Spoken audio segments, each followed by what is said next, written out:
What's going on, everybody? Welcome back to the Eclectic Collector channel.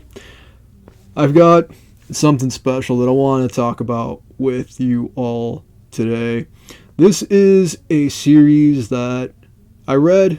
So I talked about this in my haul video that I dropped last week, and it took me like 2 weeks to record that haul video. So in the 2 weeks since I recorded that video, I spent some time reading Full Night, and I ended up, knocking out a whole script about it. So I have a lot that I want to say. I'm going to show you some panels and whatnot, but for the most part, I really enjoyed this thing, and I cannot wait to sit here and talk about it with you all. If you've also read Full Night, I'd love to know what you think. The way I structure these videos is that I'm not going to give you like a ton of spoilers about Full Night, but I do want to talk about it. And so we're gonna go through like different elements that are apparent, throughout this volume. But at the same time, I'm not gonna try to give you too much of it so that you can read it for yourself if you haven't already. But yeah, let's do it. Let's talk about Full Night. The world of Kasumi Yasuda's Full Night is miserable. The sky is essentially blacked out by thick, ubiquitous clouds, making it perpetually nighttime, like the film Dark City. Plants no longer grow. Most of the vegetation on Earth has died out. As a last resort to save oxygen and to save humanity from mass extinction, there is a procedure that people who are soon to die undertake. I do like the attention to detail here with the parameters for eligibility. One must be close to death. It is optional and not forced.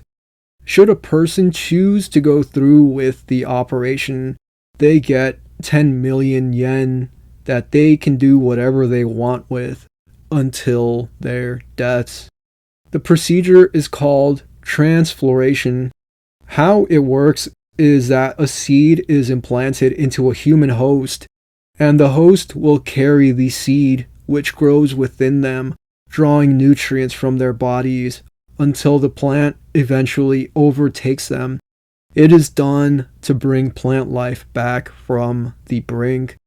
The overall transformation from human to plant takes about 2 years, but once it is complete, these new plants or trees are referred to as spiriflora.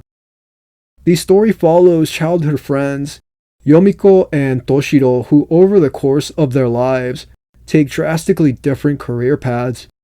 Yomiko goes to work in the transfloration field, while Toshiro drops out of school and takes care of his ailing mother and himself on a salary that is less than minimum wage.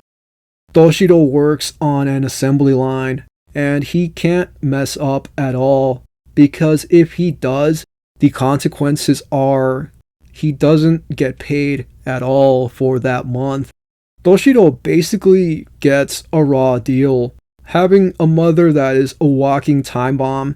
If she doesn't take her meds, she becomes violent and tries to kill him, and he's essentially out of money for meds, so she hunts him down like an animal at one point.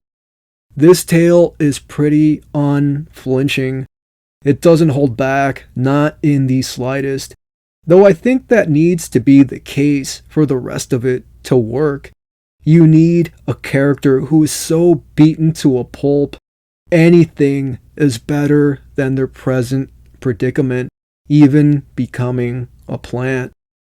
I won't give you everything, but a lot of this happens super early on, so you're going to find out most of what I'm saying within the first 20 pages. So I get pretty strong Dr. Sleep vibes from this story. So Dr. Sleep is essentially part 2 of this film that came out a long time ago called The Shining. I'm sure most of you know The Shining, but I'm sure there's some of you too that maybe never heard of it. If you're not like big into horror films or whatever, not everybody is. I am. As you can tell, I got the Evil Dead 2 shirt on. But yeah, the way in which Full Night reminds me of Doctor Sleep. And that's a phenomenal film, by the way. I've also read the book, and I love the book.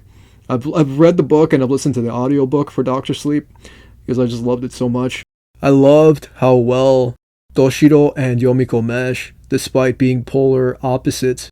Toshiro in his adult life is despondent. You can tell life has just whooped his ass at every turn. Yomiko looks exhausted because she basically lives at work. She's always there. They both do share that morose expression, heavy-lidded eyes, crestfallen. This is a super difficult world to live in, especially considering that without the Spiriflora, people becoming plants and trees, they'd have no air to breathe. Part of a job Toshiro takes is to listen to the plants and convey their messages to the people around him. This will come in handy since another part of the job is tracking down Spiriflora who have scattered throughout the world. Sometimes family members will wish to track down where their parents or siblings went before completely turning. One such case is a young woman, a renowned pianist, who is searching for her father's plant self. It seems at first like she wants to pay her respects, but we learn as her story goes on that she has other motives for wanting to find his Spiriflora. Her dad was abusive and treated her like garbage, so she wants to find him and burn him down.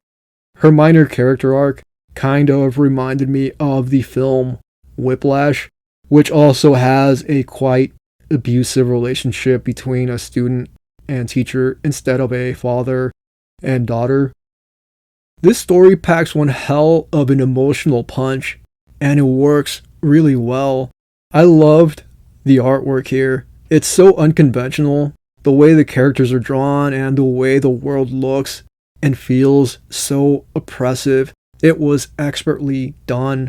No one is happy. No one smiles. What is there to be happy about? If you're lucky or work hard, you can get by. But if you're not, you end up like Toshiro, barely scraping by, barely surviving. And the way in which Pool Night reminds me of Doctor Sleep is that the lead in that story, who is Danny Torrance, who was in the first one. He was a kid in the first book and film, and then in Doctor Sleep and film and the book, he is now a grown man. He's like in his 40s or whatever, and he works at like a hospice, and he helps people that are dying, I guess, like pass on. And he's got, for lack of a better word, the thing that he has, it's kind of like a supernatural thing, but in the story they call it the Shining, and it's something that this cook had told him about in the first film and book or whatever, about his grandmother or something having the Shining, or that's what she used to call it, the Shining. And in a sense, Toshiro in this story has kind of like a version of the Shining, of the I guess the ability to help, right? And he uses his ability to help other Spiriflora. Given what Toshiro, goes through within the story, it gives him the ability to talk to Spiriflora, and he can connect with them. And I won't show you any panels of that. Like, I know I'm saying a lot of things about this story, and it's kind of hard to talk about it without, doing that. But I feel like I'm still leaving certain things out so that I'm not, so that for anybody that hasn't read it yet, when you read it yourself, you'll still be able to pick up, and find, your own ground or whatever within this universe, and kind of try to build your own relationship with it, with the characters. And for me, I love the characters, and I think Toshiro was probably my favorite character because of everything that he goes through, and then, he's put through the absolute ringer, and then he's put into a position, as somebody who's had the living hell kicked out of him, has just been abused and been treated like garbage. He's put into a situation where he can help people, even though, he's had such a bad life. He can, be of use and be essentially like, I guess why not, like an altruistic sort of a force. And it's a pretty wild situation that they put that character in. And yeah, I mean, I can't wait to read Volume 2 and see where this is going to go. I'm so glad that I kind of went into it blind. Because certain stories, like this one, like I don't look anything up. I didn't look anything up for it. I just kind of saw like the one image that I've talked about before, which I'll post over there. And that just kind of sold me. And I was like, I need to read this thing. and yeah, dude, I loved it so much. So yeah, if you've read Full 90, I'd also love to know what you think. But I got some more panels to show you, and then we will close this video out. I hope that you enjoy the rest of our time together. What it also reminds me of is Harold and Bob from Fallout 3. Harold was a human who survived the nuclear fallout of the game world by living in a vault. At some point, he becomes a ghoul and becomes fused with a bud, which he named Bob, that grows into a tree, cementing him to a set location. A cult forms itself around him as well, a whole community of people worshipping him as a god.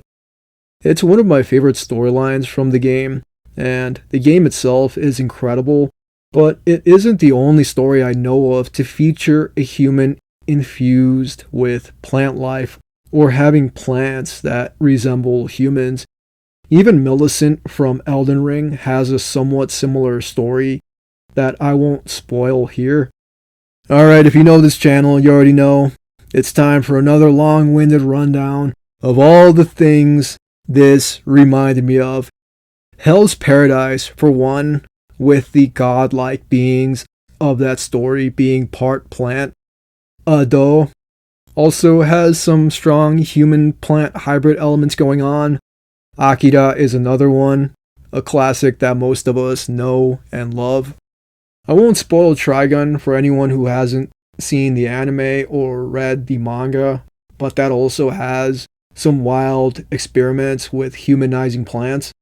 One of my favorite currently running series is Wild Strawberry, features a Chainsaw Man-esque human and plant hybrid as well. And of course, one of my favorite films of all time, Annihilation. We watch a person on screen turn into a plant and is joined on a field with other humans who also turned into plants. I feel like it's obvious there is a fair amount of commentary, not just in Full Night, but in other stories as well, manga or books or documentaries and films, about how deforestation will essentially be the death of us all. Witches by Daisuke Igarashi also carries this message in one of its more haunting stories, Kuarupu. I'm not here to stand on a soapbox, and this isn't a politics channel and never will be. I'm not trying to tell you anything you don't already know. I'm just speculating on the message many stories about our diminishing natural resources convey. In the case of Full Night, it might just be a coincidence and nothing more, a cool idea about a doomed world in which humanity is trying to save itself by fusing with plants. It is, however, a powerful image to think about the day the last fish is caught or the last tree is cut. What will humanity inherit then?